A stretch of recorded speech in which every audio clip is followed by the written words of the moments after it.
How's it going, everyone? I want to talk a couple PlayStation related topics in this video. Some unfortunate news I do want to cover. A studio shutting down that put out a great game back in 2017. Unfortunate news, it's been around for a little bit, but I do want to cover that. Some of you guys have left comments asking me why I haven't talked about it, just didn't get around to it, but definitely it's something worth covering because PixelOpus is an incredibly talented studio, and hopefully everybody that is a part of that studio will find their footing. Once it does shut down on June the 2nd, we'll talk all about that. Deviation Studios, which was in a partnership with PlayStation. They're not a PlayStation-owned studio, but they were working on a PlayStation title. They have announced some major layoffs, which is a bummer as well. We'll talk that, and just to get some positive news as well, Trails from Zero and Trails to Azure, a JRPG series, well, the Trails series in general, they're doing very well sales-wise, so some good news to end out the video, but we'll get to that in a little bit. First of all, Concrete Genie studio PixelOpus will be shutting down on June the 2nd. This was announced a little over a week ago, but I do want to cover it. Sony Interactive Entertainment will close Concrete Genie studio PixelOpus on June the 2nd. It was noted, PlayStation Studios regularly evaluates its portfolio and the status of studio projects to ensure they meet organization's short and long-term strategic objectives, the company said in a statement issued to IGN. As a part of a recent review process, it has been decided that PixelOpus will close on June the 2nd. The closure was first announced via a tweet from PixelOpus in which it stated its adventures has come to an end. They did put out another game outside of Concrete Genie back in 2014. They put out the rhythm game in Entwine that dropped on PlayStation 4 and ultimately was released on PlayStation 3 and PlayStation Vita. And Concrete Genie actually dropped on the PlayStation 4 back in 2019. Got my years all mixed up. It's been a wild couple of years, to say the least, where things are getting mixed up. Nonetheless, Concrete Genie I thought was an incredibly charming game, and I thought it was a game that, you know, it was released at a budget price point, so I wasn't expecting the world out of it. That game was never designed to be a big budget title. It wasn't expected to be a God of War, a Spider-Man, but I think it's a good thing to have these smaller games that are trying different things. A Concrete Genie comes to mind, titles like Gravity Rush, you know, a Hi-Fi Rush, games like that. I like unique games coming out from major publishers. I get that Hi-Fi Rush is in this Game Pass ecosystem where who knows, I don't know if that game was greenlit pre-Bethesda acquisition by Microsoft or what went about that aspect, so it's a different world that Hi-Fi Rush is living in, but, you know, games like a Concrete Genie, Gravity Rush, it really does seem like Sony these days, and I'm not necessarily saying it's a bad thing, but they have their, at least from a single-player standpoint, their style of experience hampered down. That being your big budget AAA third-person action adventure game with a compelling narrative and incredible technical visuals, etc., and it seems like, you know, gone are some of the Concrete Genies of the world, the Gravity Rushes of the world. I mean, Dreams just announced that it's ending service. It really seems like, to me, that they're focusing on these Spider-Mans, your God of Wars, your Ghost of Tsushimas, those styles of experiences, Horizons, and what are all those? Third-person, big-budget, grandiose experiences with compelling narratives, and lesser of the really unique style of experiences like a Concrete Genie and a Gravity Rush.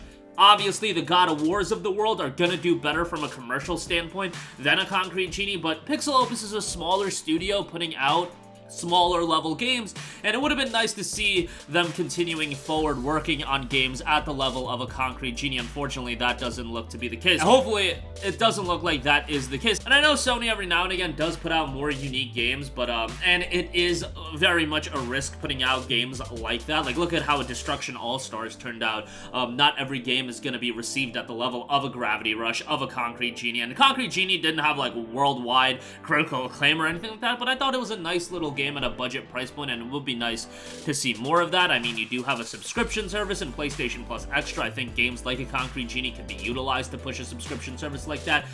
Obviously, different world when you compare Plus Extra to Game Pass, but Hi-Fi Rush, good example of a game that is a little bit more on the unique side. That's a first-party published title that probably, you know, it helped getting the green light given that Game Pass was a thing, and probably helped that game's overall reception, even if, you know, standard sales weren't the same. And it just bums me out that we're not going to get a Gravity Rush 3. We're not going to get a game in the style of Concrete Genie. It really does seem like Sony is focused on, first of all, their big-budget single-player experiences, getting all those games out, and I understand why those are the games that are going to sell millions and millions millions of copies. We got the stat that Horizon Forbidden West sold 8.4 million copies. That game's gonna get another entry. Ghost of Tsushima's probably gonna get a sequel. God of War's probably gonna continue. We might get another Uncharted, Last of Us, Spider-Man, of course, etc., etc. Those are gonna be the heavy hitters from Sony, and those games are gonna work, and those games are really, really great, so that's not necessarily a bad thing, and they're gonna sell really, really well. It's just I wish there was a little bit of investments for the concrete genies of the world. Nevertheless, again, hopefully everybody from PixelOpus does find their footing and everything is good to go after June 2nd and they find something quality to work on as well. Moving on from that, Deviation Studios was working hand-in-hand with Sony, and unfortunately, independent AAA studio Deviation Games has reportedly been hit by layoffs. VGC spotted several members of the team announcing via social media that they had been dismissed from the studio, as noted on games industry. Staff known to be affected include principal technical artist Christopher Barry, associate producer Jared Bailey, and software engineer Kyle Paris. The latter said the layoffs occurred because Deviation Games recently ran into a difficult situation. Sources told VGC as many as 90 staff have been affected. Deviation was founded back in 2021, and the studio debuted by announcing they were working with PlayStation on an original IP, which they discussed with games industry as well before. Exactly what that game is and how the progress on that is moving forward remains to be seen. Hopefully it is making decent progress, but the fact that the studio is seeing a massive layoff like this, that is a big bummer. But yeah, bummer in the world of gaming news as far as the studios are concerned, with Concrete Genie shutting down on June 2nd and Deviation Games seeing, mass layoffs. 90 people, that's no joke. That's a significant portion of Deviation Games' entire team. Obviously, they had some backing by PlayStation, but whatever difficult situation that they did run into, that is probably going to hamper the progress of the current game they're working on.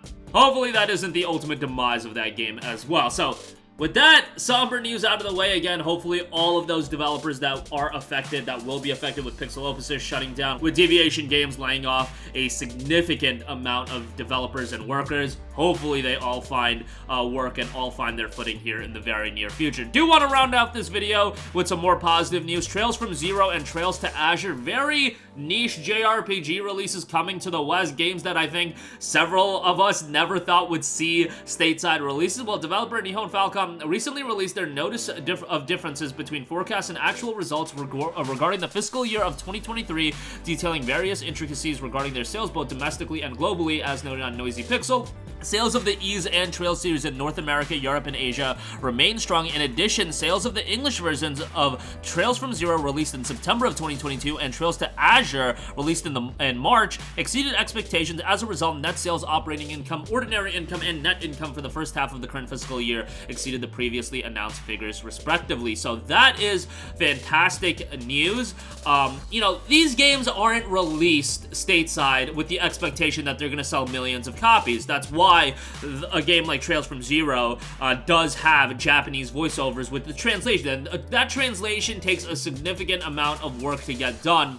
But just seeing those games localized and doing pretty well, within expectations. It's not like these games are going to have the investment that AAA releases have, but we want to see more games like this come over stateside. And best of all, we want to see these games, with some sort of parity with their Japanese releases. Right now, with Trails, we are getting the games years and years after the releases in Japan, but you can see that window shortening, and that's happened with other franchises as well. Final Fantasy in the past wasn't a franchise that we got day and date with the Japanese release. I think Final Fantasy 13, for example, was like a 6-month window. I think it came out in like September or October of 2009, then came out in March of 2010 for over here in the States. So, and Tales of was the same thing, where Tales of games you have to wait years and years. So Trails is kind of going through that process as well. I don't know if we're ever going to get to a point where the games are coming out day and date. I don't think Trails is ever going to be a franchise that's, a JRPG series that everybody knows about and everybody plays, just because it is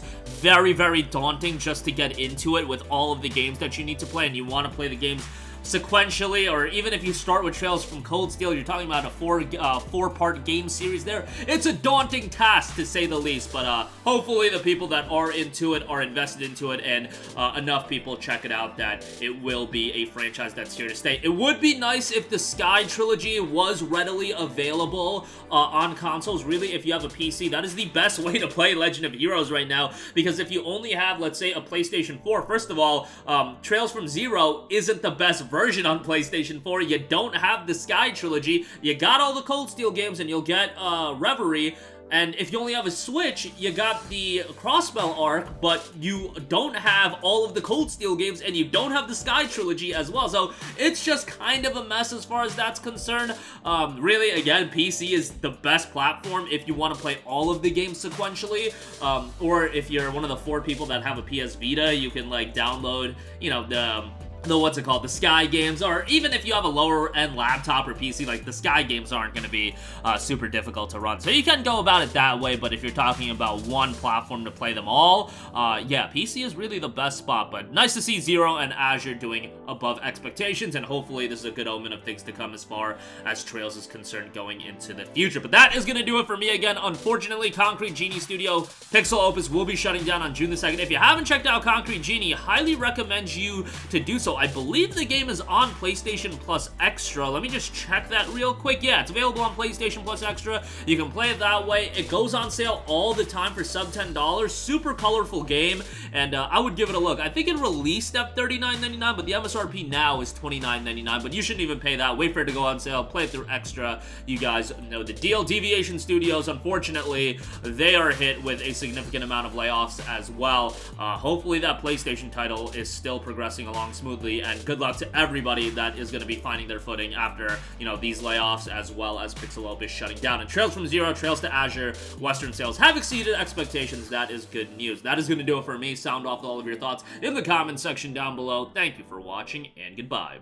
Hey guys, we hope you enjoyed the video, and if you did, make sure to hit the subscribe button, and if you're already subscribed, do us a favor and hit the bell icon. This way you'll be notified whenever we post a new video. That's the best way to keep up with all of our uploads, and we usually try to upload 2 videos a day. And with the bell icon hit, you'll be notified whenever we do upload a video. As always, thanks for watching.